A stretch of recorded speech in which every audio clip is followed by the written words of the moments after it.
However, the cons, now let's look at those. Logistically, you've got a lot of resupply locations open. So logistically for resupply, it's really a great time to be out there. You can, all the resorts are open, all the post offices are open, all the ranger stations are open, all the, you can have a box anywhere. You can go to a general store anywhere that you can get to. However, that may last only so long. After Labor Day, things start closing up in the backcountry. Your trailheads, your little fishing resorts, your stuff like that, they start closing up. So that's a con. You're going to have fewer and fewer supply locations as you progress. You start out with a lot of them, but after Labor Day, not so much. You do, to go southbound, you do have to start later. So it's both a pro and a con. It's nice that you can start after school gets out, but you're forced to start later, and you have that bookend of the snow in the Sierra. So it's a con as well. Another one that I stress a lot, there's really two I stress a lot, and this is the first one. You're out of shape when you start. You just left home, you just left school, you just quit your job, whatever. Yeah, you've been training, but there's really no real training for through hiking except through hiking.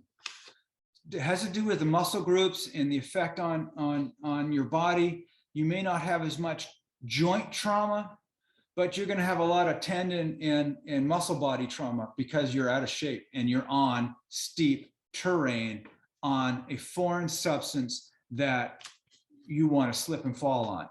It's not as nice as starting in Southern California on flat terrain, dry trail. Yeah, you got some issues with heat if you start late and issues of water, but as far as getting into shape gradually over the first week or two, you don't have a choice in the North Cascades.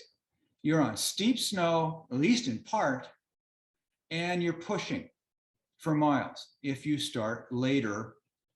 So it's really a bad combination for physical fitness. So do everything you guys can to prepare your legs and arms for dealing with steep and slippery snow. Now, how do you deal with that except for on snow? You can't. So what I try and tell people to do is run up and down stairs, like spiral staircases. Find the closest high rise and get somebody's permission or not, however you want to do it. But I find that traumatically, it's the right kind of stuff, both going up and going down and going in different directions, spiraling one way down and climbing up, going the opposite direction to help your ankles and knees get collateral strength developed through cartilage and ligaments to prepare your legs for the goofy off-canted positions that your feet and ankles are going to get into on steep snow if you don't have a boot track present. So yeah, it's nice to start a little later on snow because there's a boot track. But if you're a forerunner, you're kind of like, better be in shape and better be prepared for it.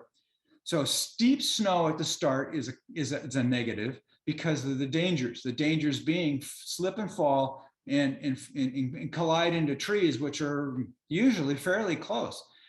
Your tumbles, your falls on snow, especially on steep snow, are not going to be nice. We in ski patrol, we call them yard sales, where it's a flat out tumble.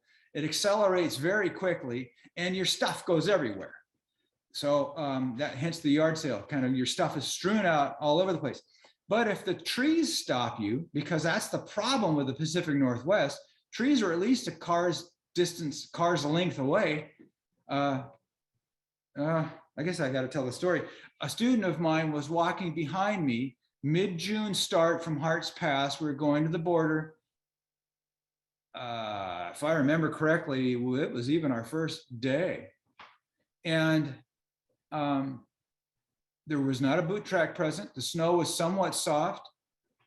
I don't remember how bad the winter was preceding, but we were on full on snow. So it could have been a heavy winter, but the snow was already getting soft. So we were post-holing a lot. He figured behind me, he was a guy a little bit heavier than me. He figured, well, if I step where Ned steps, I'll be on a flat surface and I'll step in his post hole. So I'm probably not going to slide. I'm not going to fall. I'm not going to lose my footing. And so that was his premise of thought. Unfortunately, because he was heavier, he post-holed in my post hole. And then what that did was, because we were on a steep side hill, As soon as you slip, your head starts moving downhill. And once that happens, either you've got to stab out with your pole on your downhill pole and push your head into the hill, or step sideways really quickly and hope that that foot doesn't slip to catch your balance so you don't fall. Well, you never know, and it's always a surprise. So it always catches you off guard and you do fall. And then you tumble. It's not like a nice, pretty slide where when you learned how to self-arrest, you started out sliding on your butt with your feet downhill. No, it doesn't go that way. You've got momentum. You hit the deck and you tumble. So within the length of a car, he hit two trees. One was fairly large. I think it was 16, 18 inches in diameter. Not that big, really, but it hit him in the head and it ripped off of his scalp. And then he hit another one and broke 3 ribs. Now, he didn't lose consciousness and he was bleeding pretty good. So we doctored him up. I was a paramedic for years in the San Francisco Bay Area, so I knew what to do in a wilderness EMT, and I was an EMT instructor for years too. So this wasn't a big deal, but I knew what was going to have to happen, and he was going to have to be flown out. So then we pressure bandaged and took care of the bleeding and all that kind of stuff, made sure that his head was okay on the inside, and then and moved to a clearing so we could find a landing zone and get him flown out. But anyway, so that's all to say that you may have all the best ingredients for strategy in dealing with steep snow. Okay, I'm going to step where he stepped and all that, but you've got to be prepared for, if the snow is soft, for sudden post-holing. That's why sometimes going earlier where the snow is hard and frozen, therefore predictable, is really an advantage. Anyway, okay, so we're still back on cons. Steep snow at the start is dangerous. Okay, here's the second thing that I like to push. The first thing was you're out of shape at the start, so that's no bueno. The second thing that's not good is you got to go fast. You got to push yourself. As we said, depends when you start.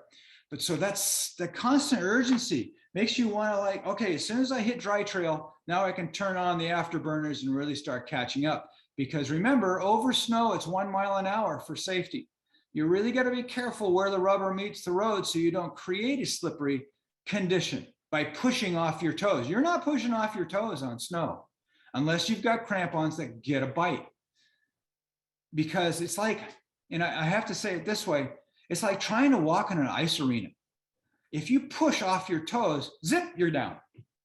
If you do anything sudden, like driving on ice, where you don't want to do anything quickly, no sudden movements, no sudden braking, no sudden accelerating, you don't do anything quick on ice. So you're almost like walking flat-footed all the time. Therefore, your speed is dialed way back to about 1 mile an hour.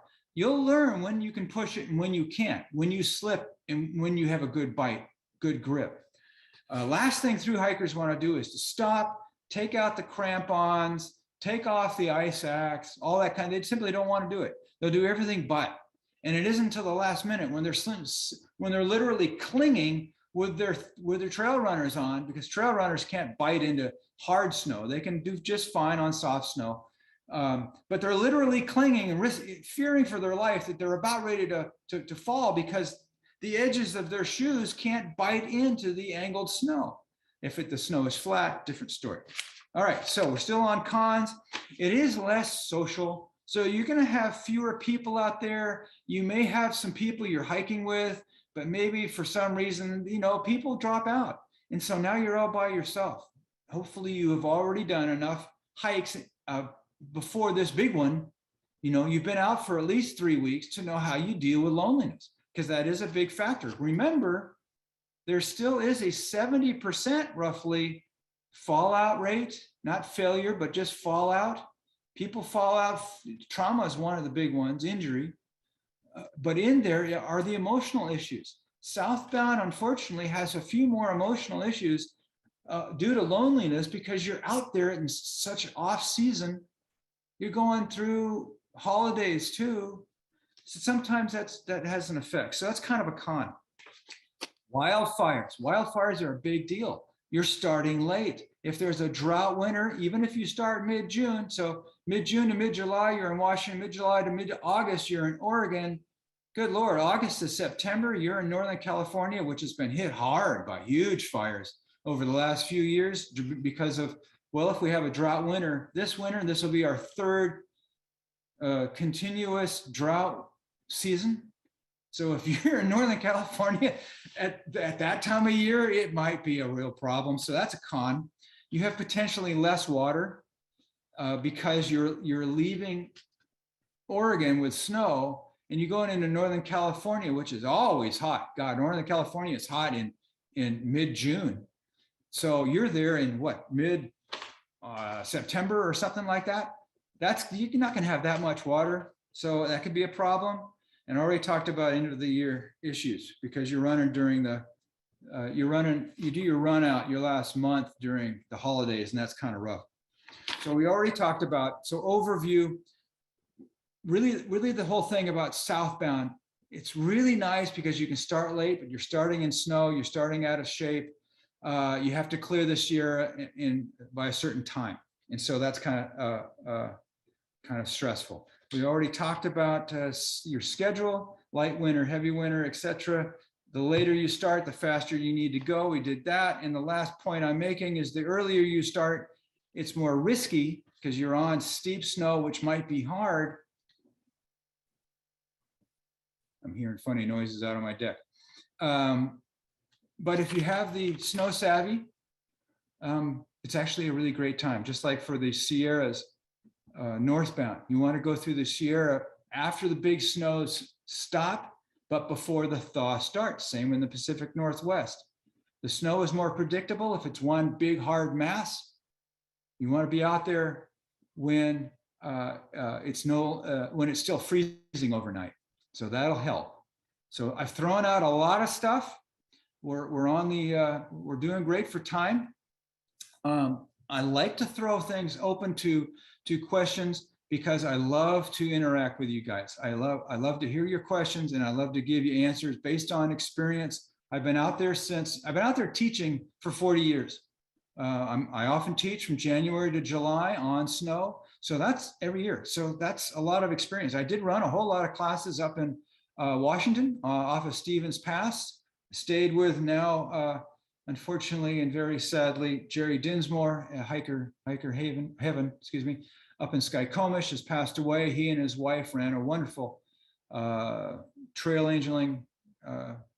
They opened their home to all the hikers for years and years, and I would stay with them. And I would also teach east of Bend up in the Sisters. So I've got a pretty good handle on, over the years, different snow conditions, different winters in both Oregon and Washington. So